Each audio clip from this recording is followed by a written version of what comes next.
Hi, I'm Trevor Schell. And I'm Steve MacDonald. And we're ergonomists with the Occupational Health Clinics for Ontario workers. And we're here today to talk to you about the importance of setting up your workstation to fit your needs. Office ergonomics accounts for about 50 to 60% of our average workload. And all too often when we go into work sites, what we find is a computer has been placed upon a desk just like this, which is not what we consider ergonomic. The goal of this video is to give you the tools you need to ensure you're working in an ergonomic manner. So to begin, what is ergonomics? Well, it's the science of studying people at work and then designing the working environment to ensure they can be safe, healthy, effective, and comfortable. Another definition is fit the job to the worker and not the worker to the job. However, if you take one thing away from this video, it's that ergonomics equals adjustability, the ability to adjust the workstation to fit your needs. When we're sitting, we're concerned with the knee, back, and foot angle. Everything should be at 90 degrees to allow proper blood flow and nerve supply. The first aspect we need to look at is the base of the chair. For safety reasons, we need to ensure that we have 5 wheels. The reason for that is back in the days of 4 wheels, if someone was to reach for something, there's often a chance they would fall over in their chair.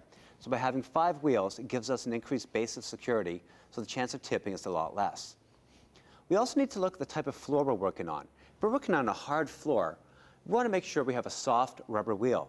The reason for this is if we're sitting there typing at our workstation, there's a very good chance our chair is actually going to start moving back from us because there's no friction.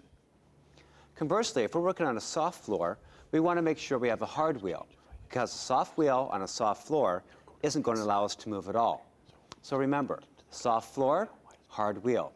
Hard floor, soft rubber wheel. Now, with respect to what we call the seat pan, or the actual seat of the chair, we want to make sure we have a rounded edge on the front to make sure we're not going to get any pressure points to cut off blood flow and nerve supply. We also want to make sure we have the appropriate size. Often, most chairs have a seat depth of 19 inches. Office equipment is designed for the average male in mind. The average male is 5'10", while the average female is actually 5'4". As a result, what we see is chairs can often be too deep for many people. As a result, if the seat is actually too deep for someone, we need to be able to measure that. And we do that by doing something called the fist test. To actually do a fist test, what we need to do is put our fist in between the front of the chair and the back of our leg. If we can perform this, then our seat is not too deep for us. However, if we do find that we're hitting, what's going to happen is it's going to cut off blood flow and nerve supply going into the legs. And as a result, we need to ensure we have that proper clearance. Now, some suppliers will actually say that the depth of the chair is actually adjustable, meaning if I was to actually get down, I could grab this handle and change the depth. However, if the minimum depth of my seat is 19 inches, that's all it's going to be. So as a result, it could still be too deep for some individuals. That's why it's always important to make sure you measure the fist test for anyone you're buying a new chair for. With respect to seat height, we want to make sure that our feet are flat on the floor with the knees at a 90-degree angle. As you can see, the seat is now way too high for me, so I need to bring it down. This allows me to keep the knees at a 90-degree angle and also to promote proper blood flow and nerve supply. When we stand, we have 3 curves to our spine: the cervical, thoracic, and lumbar. When we sit, we actually lose that lumbar curvature. And as a result, from going from a standing to a sitting posture, the amount of pressure on our lower back doubles. As a result, for our backrest, we need to ensure our chair has a lumbar support, that bumpy thing at the back of your chair. That needs to fit right in the very small of your back, right above the belt line. The other thing we need to make sure is that we have a back tilt. This should range anywhere from 90 to 110 degrees to allow for individual comfort. With respect to armrests, we want to make sure that we're sitting with everything at 90 degrees. In this instance, the armrests are way too high for me. So I need to bring them down to ensure that when I'm sitting, my arms are just gliding over the top of the armrests. Otherwise, what happens when they're too high is I'm putting myself in an unnatural posture. I'm leaning forward in my chair. I'm putting pressure points on the base of the arms, cutting off nerve supply and blood flow, and I'm hunching forward. So by sitting at a 90-degree angle, I'm promoting proper blood flow. The other thing to remember is that armrests can be changed or removed. A lot of people are not comfortable having armrests on their chair, and it's actually an individual comfort feature in many cases. It's important to note that from the top of the chair to the top of the armrest, the height's about 8 inches. This often results in the armrest being about an inch too high for many female users. By using a 1-inch block in between the bottom of the chair and the top of the armrest, we've now been able to lower the armrest by about an inch. We're now going to give two examples of how to set the chair up for different individuals. One is going to be an average male who's 5'10", and the other is going to be an average female who's 5'4". As mentioned previously, not all chairs will fit everybody. The average male is 5'10". The average female is 5'4". In this instance, we're using a chair designed for the average male. In Donna's case, she's 5'4", the height of the average female. And what we can see is her chair is way too high for her, resulting in her feet swinging off of the floor. Often what we'll see when people who have the chair too high is they'll put their feet on the legs of the chair, resulting in something called perching. Perching results in reduction of blood flow and nerve supply going into the legs, which can often lead to numbness and tingling. With respect to the seat depth, remember, we should be able to take our fist and put it between the front of the chair and the back of the leg. In this instance, we can't do that, meaning the seat is too deep for Donna. Often suppliers will tell you the depth of your chair is actually adjustable. Unfortunately, if your chair is 19 inches, that means even at the minimum setting, the chair itself is 19 inches. So you can make it longer, but you can't make it less deep. With respect to the armrest, when you're sitting, your arms should hang at 90 degrees and just slide over the top of the armrest. In Donna's case, she's actually hitting the top of the armrest. So she was actually utilize her armrest by placing her arms on them. It would actually result in an unnatural posture of the shoulder and the neck, leading to long-term pain. Now we have Donna in a chair that's actually only 17 inches deep. As a result, we can now do the fist test with no problem. This results in proper blood flow and nerve supply going into her legs. With respect to the height of the seat, what we've done is actually asked the supplier for a lower cylinder. By getting a lower cylinder, it actually allows us to lower the chair more than with a standard chair cylinder, allowing us to set the height more for Donna's height. Now, with respect to the armrest, we've also had the armrest lowered. What we've done is we placed a wooden wedge in between the chair and the armrest. This allowed us to drop the armrest down by about an inch, resulting in a more adequate arm flow. Robert's the height of the average male, which is 5'10". He's also sitting in a standard chair with a 19-inch seat pan and a regular height cylinder. So first of all, let's check the depth of the seat. Perfect, he passed the fist test. We have adequate space between the front of the chair and the back of his leg. With respect to seat height, he's actually still a bit too high, just over 90 degrees. So we need to lower the chair just a bit to ensure that he's now perfectly at a 90-degree angle with respect to his legs. For his armrest, we need to ensure the arms are just sliding over top of the armrest without hitting. Excellent.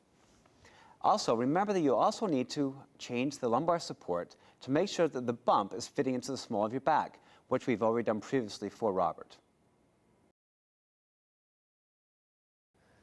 The next aspect to consider is the desk. There's some very important angles to consider when sitting at the desk. These include the shoulder, elbow, and wrist, where the elbow needs to be at a 90-degree angle. It's important to consider the edge of the desk. Often, if the desk has a sharp edge, it can cause what's called a contact stress, causing pressure on the arm that can decrease blood flow and nerve conduction. It also happens when the desk is much too high for the individual. In order to avoid contact stress, you should have a rounded edge on the desk. Also, the standard desk is 28 to 30 inches high, which is designed for the average male. In order to have an appropriate height of the desk should be set so that it is slightly below seated elbow height. There are three common desk designs we see in office environments. The first type of desk on the left is a standard desk. Often the computer is just placed on top, which results in very little paperwork and as a result, not a lot of room for a worker to perform their tasks. The second type is on the right. It's a corner workstation. One of the biggest problems with the corner workstation is that if the curve or cutout is big enough, it results in very little desk space with only about a foot of written work to be able to be done. The other problem is if the cutout is not large enough, it results in someone mousing while hitting their hand under the desk, and as a result, placing the mouse on top of the desk and subjecting themselves to awkward postures of the shoulder and neck while performing their tasks. The final desk to consider is an L-shaped desk, which is the optimal setup in an office. It allows you to have a computer, workstation, as well as a paperwork area. As with chairs, desks are designed for the average male. And what this does is makes the desk too high for shorter individuals. In the case of Donna, the desk is much too high for her, as you can see by the height of her elbow. The chair is actually set so her feet are flat on the floor, but when she goes to reach out to the desk, she actually needs to use her shoulders and neck muscles in order to raise her arms onto the desk. The other thing is that the desk edge can actually create a contact stress, decreasing the blood flow and nerve supply into her hands and wrists. By using a footrest, we've now been able to raise the chair up, allowing Donna's elbow height to be above the desk. And it allows us to keep a 90-degree angle, and the desk is set at an appropriate height for her. The next area is your keyboard and mouse. An important factor with the keyboard tray is to ensure that it's wide enough for both the keyboard and the mouse to be placed at the exact same level. A keyboard tray should be roughly 65 centimeters wide, 27 centimeters deep, and 3/4 of an inch thick to ensure it's going to be stable enough to hold the equipment. Also, we need to make sure that we have a height adjustable mechanism to allow us to raise the height of the keyboard tray up and down to ensure that they're both just below seated elbow height. Another factor we need to make sure is that we do not have our keyboard tilted towards us.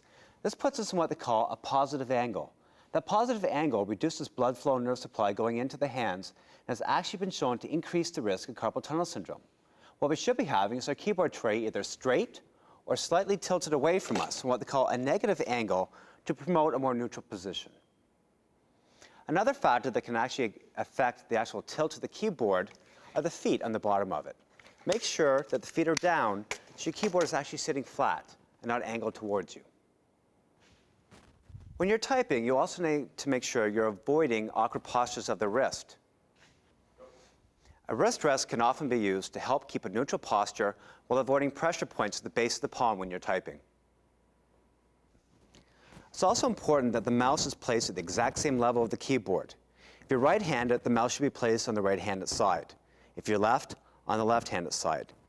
You can also purchase a wrist rest for your mouse to allow for neutral postures of the wrist if you're doing prolonged mousing. The next area to look at is our monitor. Ideally, the very top of the monitor should be level with seated eye height. In the case of Steve here, his monitor is actually about an inch too high because it's been placed upon a plastic stand. So what we would need to do is to remove one of the parts of the stand in order to bring the monitor down. With respect to the old CRT monitors, if the screen is still too high after being removed from objects such as a plastic stand, the articulating base can actually slide right off, allowing you to lower the monitor by about another 3 inches. The same thing applies to a flat screen monitor as well. Once again, the top of the screen should be level with seated eye height. With many of the newer flat screens, you can actually get them that are height adjustable, allowing them to go up and down to adapt to the individual user. If you can't change the height of your flat screen monitor, you can purchase a flat screen monitor arm that attaches on the back of the computer that then allows you to raise and lower the height of the monitor in order to keep it level with seated eye height. Now, if anyone out there is actually wearing bifocals, everything we said does not actually apply to you. What you should be doing with bifocals is having the top of the monitor about an inch lower than seated eye height. Another option is to purchase comprehensive lenses to allow you to be able to read the computer screen without looking out of the bottom of your glasses. It is important to avoid using laptops in the office for prolonged periods of time. This will allow you to avoid the awkward postures illustrated here. It is important that when you're using your laptop in your office for long periods of time, that you should use an external monitor, external keyboard, and external mouse in order to avoid awkward positions, and set yourself up using all the ergonomic situations we discussed earlier. If you spend more than 30% of your day on the telephone, you should be wearing a headset to promote neutral postures of the neck when talking on the telephone. It is important to use document holders if you need to input a lot of data off hard copies. There are several kinds on the market you can use. The type that are connected to your monitor that can easily allow you to put paper on, or there are external ones. It is important to keep the document holder in your line of sight, so you should put it directly beside your monitor. In this case, this document holder is slightly lower than it needs to be. It could actually be raised on a plastic stand at seated eye height. As a take-home message, it's very important to try an equipment out before you buy it. All too often, companies will go out, buy a chair, to bring it in and find out it's still too big for the individual. Utilizing what you've learned in this video, such as the fist test to make sure the seat's not too deep, you should be bringing in a chair, making sure it fits the needs of the individual before you buy it. Make sure you make adjustments to your workstation to fit it to you. Change your posture during the day. If you're on the telephone and have an office, get up and walk around while talking on the phone. Remember to take micro pauses. For every hour of seat at work, get up and walk around for 5 minutes. Do regular stretching and exercise to promote blood flow and circulation to the different muscles and joints. Also, do not ignore the early warning signs of discomfort. If you're experiencing pain, talk to your health and safety committee. Get the issue addressed, because if you don't get the issue addressed, your pain's going to worsen and your condition could worsen. You need to make sure you're working safe, healthy, effective, and comfortable. Some additional resources in this package include the Office Equipment Purchasing Policy to assist purchasers, supervisors, and workers to determine if the equipment they're buying is the correct for them. Also, the Office Ergonomics Handbook to assist workplace parties in setting up the workstation to suit the needs of the individual. Other resources include exercises at your workstation fact sheet, giving different exercises you can do to help promote blood flow and circulation. And finally, a step-by-step checklist for setting up the computer workstation to fit your individual needs. Thank you for your time, and I hope you've enjoyed this video. If you have any questions, please contact your local OCAL clinic.